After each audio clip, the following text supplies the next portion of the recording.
اس سے بلند صلوات۔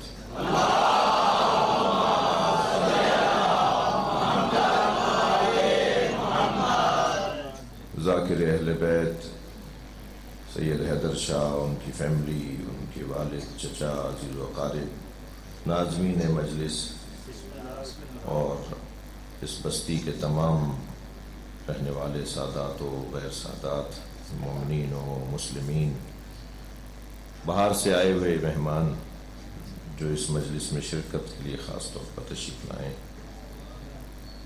آپ سب کے لیے دعا گو ہوں کہ اللہ جن کا ذکر ہم کر رہے ہیں ان کے تصدق میں ہمیں آسانیاں عطا فرمائے۔ میں نے آپ کے سامنے جس آیت کی تلاوت کی ہے وہ سورہ مبارکہ سجدہ میں ہے۔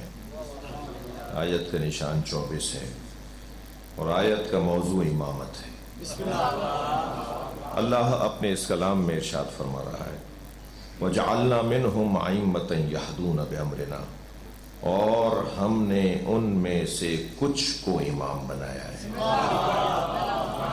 پہلے تو میرے بچے اور جوان یہ ذہن میں بٹھا لیں کہ رزق اور ہدایت اللہ کا کام ہے۔ وہ رزق دیتا ہے، اس نے ہمیں ہدایت عطا کی ہے۔ یہ اعلان ہوا کہ ما من دابۃ فی الارض الا علی اللہ رزقھا، زمین پر کوئی ہلنے والا، رینگنے والا کوئی نہیں ہے مگر یہ کہ اس کے رزق کی ذمہ داری اللہ پر ہے۔ تو اللہ رازق مطلق ہے، اور وہ رازق مطلق جب رزق عطا کرتا ہے تو جن کے ذریعے سے عطا کرتا ہے انہیں اہل بیت کہتے ہیں۔ یہ عجیب سی بات نہیں ہے کہ رازق اللہ ہے، وہ تو ہمیں یاد رہے، مگر اللہ نے جنہیں یہ اعزاز دیا، مقام دیا، عظمت دی کہ رزق ان کے ذریعے تقسیم کروائے، ہم انہیں بھول جائیں۔ میں ایک آیت پڑھ دیتا ہوں اس بات پر کہ رازق اللہ ہے مگر ملتا اہل بیت کے ذریعے، اور ایک حدیث سنا دیتا ہوں، اور تمہید کو اپنی ذرا کچھ مضبوط بنانے کے لیے مجھے کچھ دیر کے لیے تمہیدی بیان سے گزرنا ہے۔ آیت ہے سورہ مبارکہ انفال کی، نشان ہے 74۔ اللہ ارشاد فرما رہا ہے والذین آووا ونصروا، جنہوں نے میرے نبی کو پناہ دی، جنہوں نے میرے نبی کی مدد کی، اولئک ھم المؤمنون حقا، وہی واقعی مومن ہے۔ اب ساری دنیا کہتی رہے کہ ابو طالب نے کلمہ نہیں پڑھا، اب ساری دنیا کی نہ سنے، اللہ کی سنے، اللہ کہہ رہا ہے ابو طالب ہی واقعی مومن ہے۔ قرآن ہے نا بھائی، اس سے کیسے انکاری ہوگا کوئی؟ والذین آواؤ، جنہوں نے میرے نبی کو پناہ دی اور جنہوں نے میرے نبی کی مدد کی، اولئک ھم المؤمنون حقا، وہی واقعی مومن ہے۔ لہم مغفرۃ، انہی کے لیے مغفرت ہے، ورزق کریم، اور انہی کے لیے رزق ہے۔ عربی گرامر سے آگاہ و آشنا لوگ جانتے ہیں کہ اگر لہم ہم مقدم ہو جائے تو انحصار کا فائدہ پہنچاتا ہے، یعنی ترجمے میں یہ نہیں ہوگا کہ ان کے لیے رزق ہے، تو اس کا مطلب یہ ہوگا سب کے لیے رزق ہے، ان کے لیے بھی رزق ہے، لیکن ترجمے میں ہے، آیت کہہ رہی ہے انہی کے لیے رزق ہے۔ رزق صرف اور صرف ابو طالب کے لیے ہے، ہمیں طفیل میں ملتا ہے۔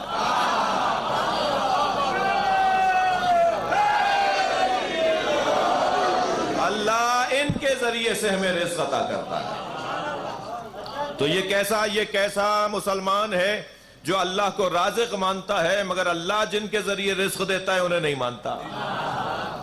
اور یہ بحث بہت ہی حسین ہے جس کو میں یہیں اسی جگہ پر روک رہا ہوں، مگر ایک حدیث ضرور آپ کو سناؤں گا۔ میرے مولا سجاد علیہ السلام فرماتے ہیں، بڑی حسین مولا کا فرمان، بڑا حسین مولا کا فرمان فرماتے ہیں، ان اللہ یقسم ارزاق العباد، اللہ اپنے مولا کا فرمان، اللہ اپنے بندوں کے رزقوں کو معین کرتا ہے، وَعَلَىٰ أَيْدِينَا يُجْرِيهَا، اور ہمارے ہاتھوں تقسیم کرواتا ہے۔ یہ ہمارا روشن عقیدہ ہے، اس پر ہمارے پاس قرآن کی آیات ہیں، ہمارے پاس احادیث ہیں، جو میرے سنی بھائی آئے بیٹھے ہیں، میں ان کی تسلی کے لیے جملہ کہہ رہا ہوں کہ ہماری کوئی بات اگر سمجھ میں نہ آئے تو خود فیصلہ مت کرنا، بلکہ کوشش کرنا کہ ہم سے پوچھ لینا کہ آپ جو یہ عقیدہ رکھتے ہیں اس پر آپ کے پاس دلیل کیا ہے۔ دلیل نہ ہو تو پھر آپ کو حق ہے کہ آپ کیا کچھ کہہ سکتے ہیں ہمیں، لیکن اگر دلیل ہو تو پھر ماننا بھی پڑے گا آپ کو کہ یہ جو عقیدہ ہے اس عقیدے کے رکھنے والوں کے پاس یہ دلیل پائی جاتی ہے۔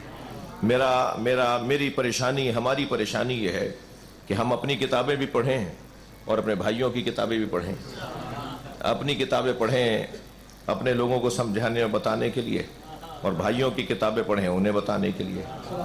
تو بہت کچھ کہنے کو ہے مگر میں اس مضمون پر یہاں رک رہا ہوں۔ اللہ رازق ہے، اہل بیت کے ذریعے عطا کرتا ہے، اور جس کو عقیدہ توسل کہتے ہیں، وسیلے کا عقیدہ کہتے ہیں۔ دوسرا عنوان ہے جس کو میں آپ کے سامنے بیان کرنا چاہ رہا ہوں، اور وہ ہے ہدایت۔ انا علینا للہدی، قرآن اللہ کہہ رہا ہے ہدایت میری ذمہ داری ہے، میں ہدایت دینے والا ہوں۔ ہادی مطلق اللہ ہے، وہ جو کہہ رہا ہے نا انا علینا للہدی، وہی قرآن میں کہہ رہا ہے وَلِكُلِّ قَوْمٍ ہاد، ہر قوم کے لیے ایک ہادی ہے۔ وہ جس نے اپنے اوپر ذمہ داری لی ہدایت کی، وہی کہہ رہا ہے ہر قوم کے لیے ہادی ہے۔ تو ہدایت اللہ کا کام ہے، مگر کیسے دیتا ہے، کیسے لوگوں کو ہدایت عطا کرتا ہے؟ میں ان بچوں جوانوں سے، جو میری قسمت اچھی ہے کہ مجلس میں اکثریت جوانوں کی ہے، میں ان سے سوال کرتا ہوں کہ آپ میں سے، ہم میں سے کسی کے پاس اللہ نے آ کر بتایا کہ نماز کیسے پڑھنی ہے، روزہ کیسے رکھنا ہے، کیسے ہمیں اللہ کی عبادت کرنی ہے اور انسانیت کا ثبوت فراہم کرنا ہے؟ اللہ نے ہمیں تو آ کے نہیں بتایا۔ قرآن میں اللہ نے قاعدہ یہ دے دیا وَمَا آتَاكُمُ الرَّسُولُ فَخُذُوهُ، میرا رسول جو تمہیں دے وہ لے لو۔ بڑی عنایت آپ کی توجہات ہیں۔ وَمَا نَهَاكُمْ عَنْهُ فَانْتَهُوا، جس سے میرا رسول تمہیں روکے اس سے رک جاؤ۔ تو اب کسوٹی یہ بنی کہ اللہ ہادی ہے مگر ہمیں ہدایت رسول کے ذریعے دینا چاہتا ہے۔ سرکار نے فرمایا صلو کما رأیتمونی اصلی، نماز ایسے پڑھو جیسے مجھے پڑھتے ہوئے دیکھ رہے ہو۔ جی یہ سنی شیعہ کے حدیث ہے، صلو کما رأیتمونی اصلی، نماز ایسے پڑھو جیسے مجھے پڑھتے ہوئے دیکھ رہے ہو۔ یہ نہیں فرمایا صلو کما اصلی، نماز پڑھو جیسے میں پڑھ رہا ہوں، بلکہ فرمایا نماز ایسے پڑھو جیسے مجھے پڑھتے ہوئے دیکھ رہے ہو۔ یعنی نبی اللہ کی نماز بھی چاہتے ہیں اور اپنا دیدار بھی چاہتے ہیں۔ صلوات پڑھ لیں ذرا محمد و آل محمد۔ صلو کما رأیتمونی اصلی، نماز ایسے پڑھو جیسے مجھے پڑھتے ہوئے دیکھ رہے ہو۔ جناب بلال حبشی کہتے ہیں کہ میں سرکار کو دیکھنے جاتا تھا، نماز بھی ہو جاتی تھی۔ اور شاعر کیا خوب کہتا ہے کہ ادائے دید سراپا نیاز تھی میری۔ اس وقت آپ مجھے دیکھ رہے ہیں، میں آپ کو دیکھ رہا ہوں۔ دیکھنا بھی مختلف ہوتا ہے۔ کوئی دیکھ رہا ہوتا ہے کچھ اور دیکھنے کے لیے، کوئی دیکھ رہا ہوتا ہے اسی کو جسے دیکھ رہا ہوتا ہے۔ جی دید بھی مختلف ہے۔ تو شاعر کہہ رہا ہے کہ ادائے دید سراپا نیاز تھی میری، میرا دیکھنا ہی نیاز مندی تھی، میرا دیکھنا ہی عاجزی اور فقیری تھی۔ ادائے دید سراپا نیاز تھی میری، کسی کو دیکھتے رہنا نماز تھی میری۔